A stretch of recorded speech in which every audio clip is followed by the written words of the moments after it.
Shalom, queridos. Bendito seja o nome do nosso Deus. Já deram um aplauso para Ele? Ele é maravilhoso. Nosso Deus é maravilhoso.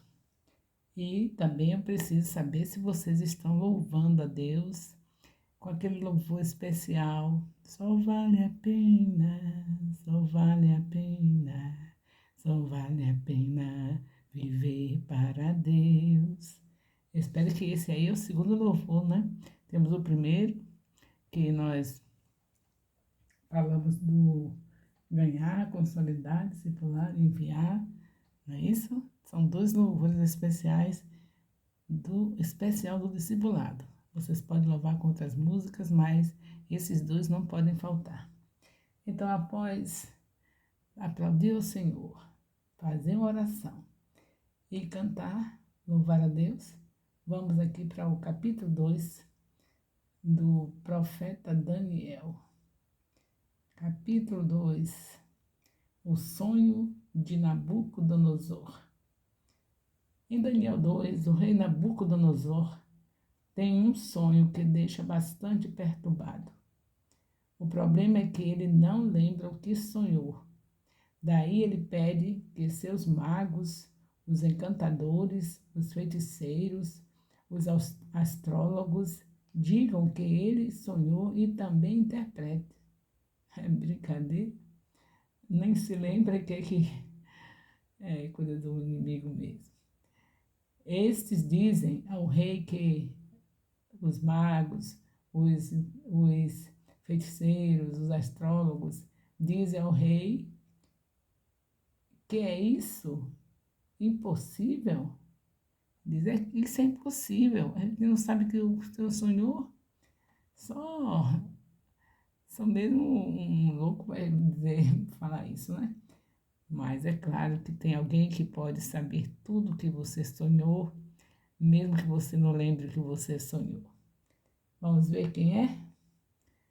Então, ninguém sabia, nenhum dos magos, feiticeiros, astrólogos, e ele ficou terrível, né? Com a situação dessa. Nenhum sabia, achava que era impossível. E achava que não havia ninguém capaz de tamanha façanha.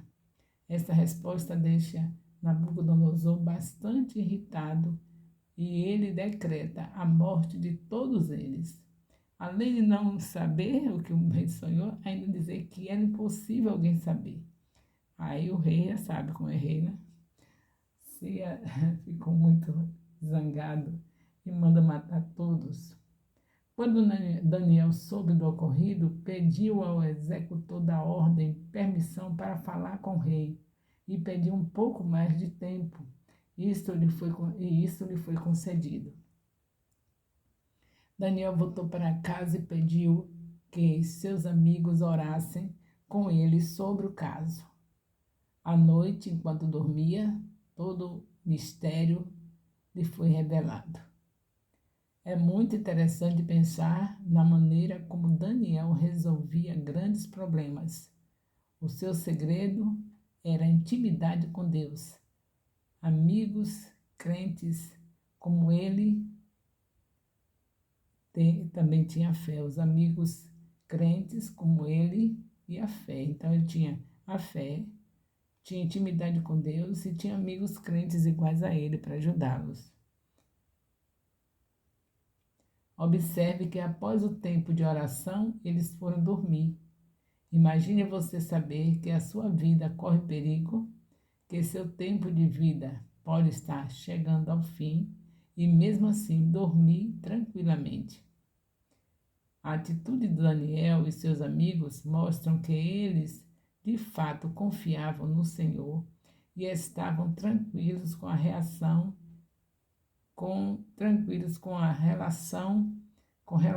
à sua providência. Impedir que os astrólogos, os feiticeiros morressem, pedir um tempo para poder resolver o problema do rei, e o rei não matar nem os astrólogos, nem os feiticeiros, mas se ele não resolvesse, morriam os astrólogos, os feiticeiros e ele também, e os seus amigos também. E ele vai dormir diante de um problemão desse. E nós, com menos do que isso, a gente começa a ter que tomar medicamento para dormir. Oh, que problema, não tem jeito não. Vou ter que tomar um medicamento. Vamos aprender com o Daniel. Quando você estiver assim, com algum problema grande, vá dormir. Tenha certeza que o Senhor está resolvendo, está trabalhando para você enquanto você dorme. Não se esqueça disso. Ele trabalha para os seus amados enquanto eles dormem. Isso é muito importante mesmo. Quantos filhos de Deus esqueceram que o melhor remédio para dormir é pegar a Bíblia e ler?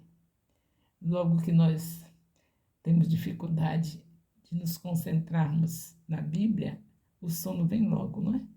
Então, quando você tiver a fim de dormir, não tome medicamento não, pegue a Bíblia e leia. Pode acontecer que você vença essa obra maligna de ter sono quando pega a Bíblia, e pode acontecer que você não vença, mas vai servir pelo menos como remédio para você dormir. O melhor seria que você ficasse mesmo acordado, lendo a Bíblia e sabendo que não perdeu tempo nenhum no seu período de insônia em estar lendo a palavra. Mas se você ainda continuar com essa resistência ao amor da Bíblia, você pelo menos vai dormir. Em vez de estar tomando medicamentos com efeitos colaterais malignos, o seu Deus não dorme e Ele trabalha por você enquanto você dorme. Foi isso que Daniel teve de vantagem e nós podemos ter essa vantagem também. Basta crer, porque o justo vive pela fé. A atitude de Daniel e seus amigos mostram que ele, de fato, confiavam no Senhor e estavam tranquilos em relação à sua providência. Foi exatamente quando Daniel dormia que o Senhor lhe revelou o sonho e sua interpretação enquanto ele descansava em Deus. A partir daí, Daniel vai até o rei, ele revela o sonho e a interpretação, conforme ele havia solicitado. Contudo, Daniel fez uma ressalva. Quanto a mim, este mistério não me foi revelado, porque eu tenha mais sabedoria do que os outros homens, mas para que tu, ó rei, saibas a interpretação e entendas o que passou pela tua mente. A glória é para Deus. Nabucodonosor fica maravilhado com o que vê. Ele sabia que seu pedido era inusitado. Ele ouve inusitado. Ele sabia que seu pedido era inusitado, algo sem precedente. Mas, quando ele ouve Daniel, ele cai de joelhos diante da glória de Deus. Precisamos ser crentes assim, capazes de assumir a responsabilidade, se envolver, orar, profetizar, erguer as mãos para abençoar, nos abrir para ouvir a Deus. Somente assim seremos boca de Deus no meio de uma geração corrompida que se perde dia após dia. Então vejamos aqui, vamos ver os versículos de 1 a 3 desse capítulo 2 de Daniel, que fala do sonho, o sonho de Nabucodonosor. Aí vocês leem tudo direitinho. Logo após a ascensão de Nabucodonosor ao trono, ele foi atormentado por um sonho recorrente. Uma vez que Daniel lembrou, interpretou apenas um único sonho. Daniel 2, de 24 a 26. O uso do plural aqui, sonhos, parece indicar uma recorrência do mesmo sonho. Este sonho, evidentemente, foi percebido por Nabucodonosor como tendo grande significado, pois ele estava perturbado. Versículo 3.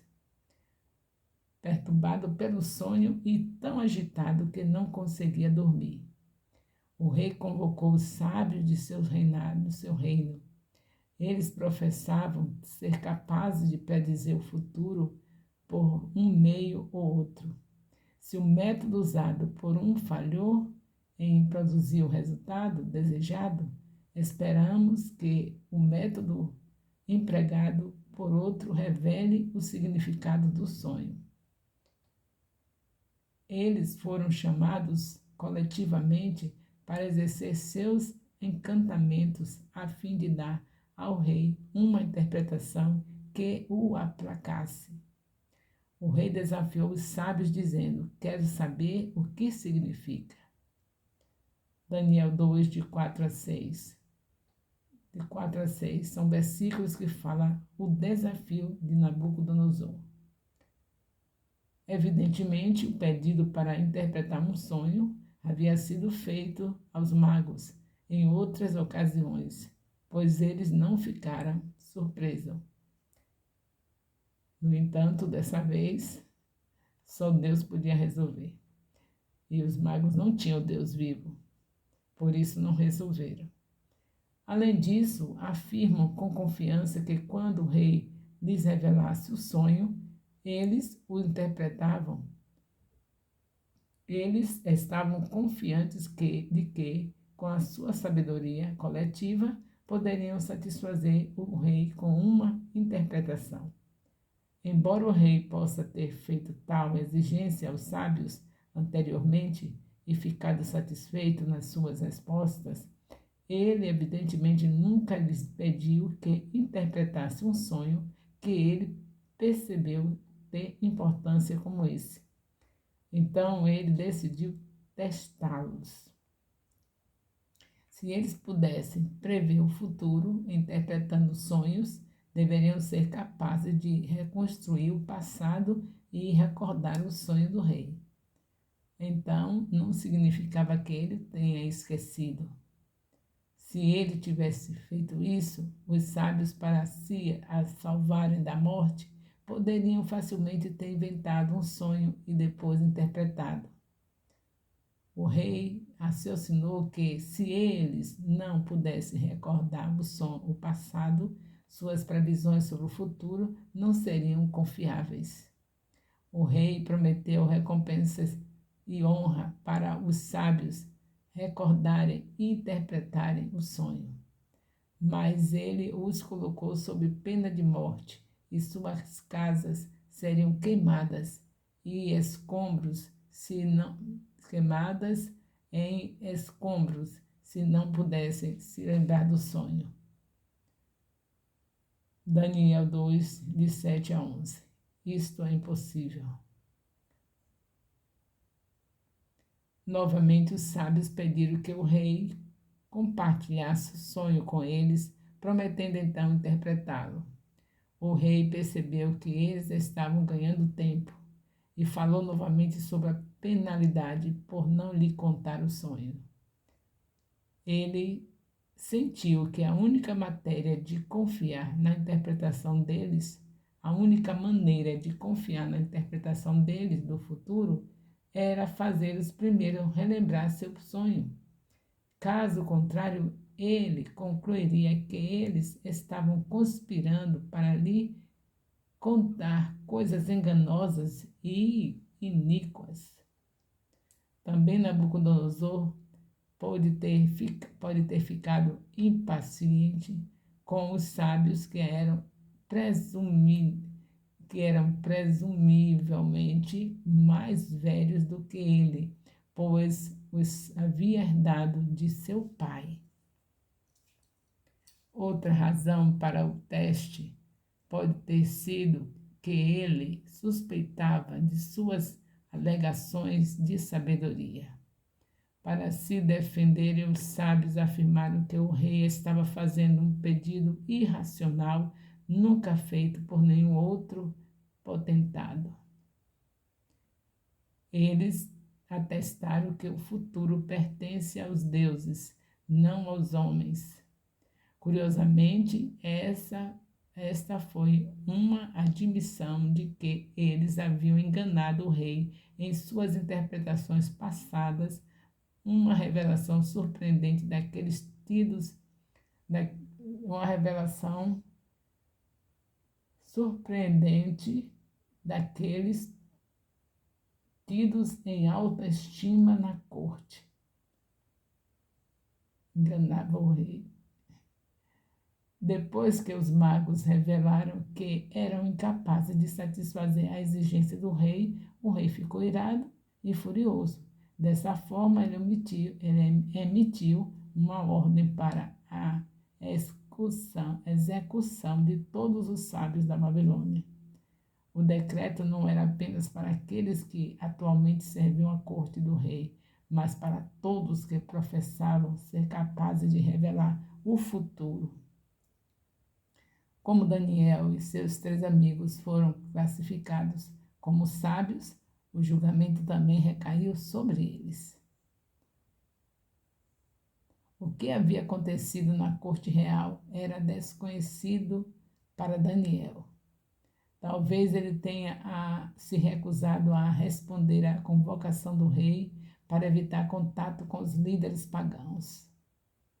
Quando chegou a notícia de que ele estava sob sentença de morte, ele perguntou a Arioque, o comandante da guarda do rei, o motivo. Arioque explicou o incidente que expôs o engano dos sábios ao rei.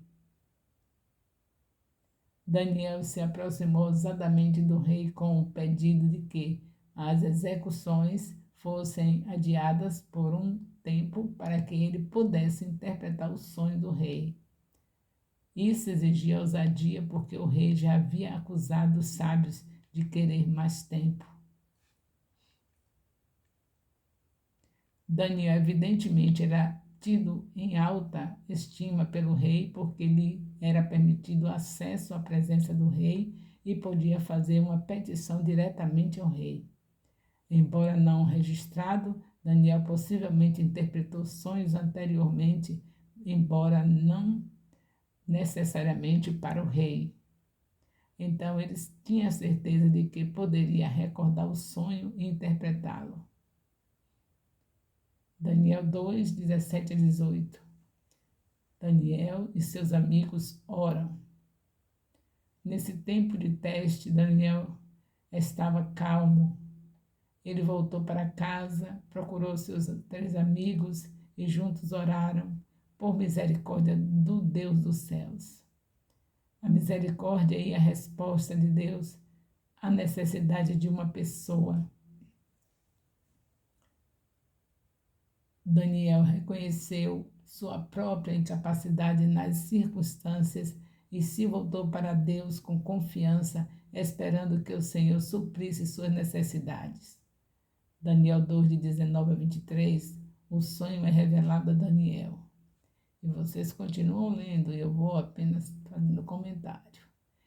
Em resposta à oração dos quatro, o sonho foi revelado a Daniel. Os 4 oraram e o sonho foi revelado a Daniel. Quer dizer, Daniel e seus amigos oraram e o sonho foi revelado a ele. Evidentemente, naquela mesma noite, Daniel respondeu apropriadamente, oferecendo louvor a Deus. Ele reconheceu que Deus é um Deus de sabedoria, conhecimento, o fim deste é o princípio, e o Deus de poder, pois tudo o que ele determina, ele pode fazer. Nós vemos aqui em Daniel 2, 22, ele falando que o Senhor revela o profundo e escondido, conhece quem está em trevas, pois com ele mora a luz. Daniel começou a concluir sua oração falando da sabedoria e poder de Deus. Evidências de seu poder são vistas em seu controle dos eventos. Ele muda os tempos e as estações. E do destino das nações, ele estabelece reis e os depõe. Ele tem o controle de tudo. Daniel estava no trono porque Nabucodonosor estava no trono porque Deus determinou usá-lo ali para cumprir a sua vontade. Evidências da sabedoria de Deus são vistas em sua comunicação de sabedoria aos sábios e em sua revelação de coisas profundas e obscuras. A luz habita com Deus, no sentido de que todas as coisas são claras para ele, embora as pessoas estejam cercadas pela escuridão. Deus revela o profundo e escondido, conhece quem está em trevas, pois com ele mora a luz. Daniel 2, 22. Eu não sei por que você se preocupa quando alguém te faz alguma coisa assim, escondida, ou mesmo você sabendo, e as pessoas ficarem pensando mal de você por causa de alguém que falou alguma coisa mal, né, a seu respeito. E você fica preocupada, aprenda com Daniel, vamos aprender com Daniel, porque qualquer coisa que inventarem, qualquer falso, qualquer mentira em relação à sua vida, lembre-se que Deus revela o profundo e escondido, conhece quem está em trevas, pois com ele mora a luz. Nunca se esqueça de Daniel 2:22. Não se fique indignado com situações, problemas que você passa na vida, porque Deus revela tudo. Se as situações que nós passamos geralmente são por causa de pessoas que acusam, que falam coisas contra nós e tentam denegrir a nossa imagem, e você preocupada, olha aí, olha para as pessoas e diga assim: olha minha face aqui, meu rostinho, veja se eu estou preocupada. E as pessoas vão dizer: por que você não está preocupada? Você diz: porque Deus revela o profundo e escondido, conhece onde está as trevas, e com ele mora a luz. Daniel 2:22. Segura essa palavra, pelo amor de Deus, e deixa de andar com a cara de chuchu, preocupada com o que falam de você. Deus revela tudo, nada fica oculto. E assim nós vamos deixar que vocês continuem lendo, entendendo tudo. O comentário até aqui tá bom, tem mais coisa para comentar, mas vocês ficam com essa outra parte, porque fica muito tempo para o vídeo e a gente tem que respeitar o desejo dos discípulos. Eles só querem vídeos de pouca duração. E eu louvo a Deus porque pelo menos de pouca duração estão sendo ouvidos, comentados. Não estão esquecendo de colocar o nome do discipulador nos comentários do vídeo no YouTube. Estão respondendo os questionários. Graças a Deus. Estão entendendo tudo. E o nome do Senhor seja glorificado.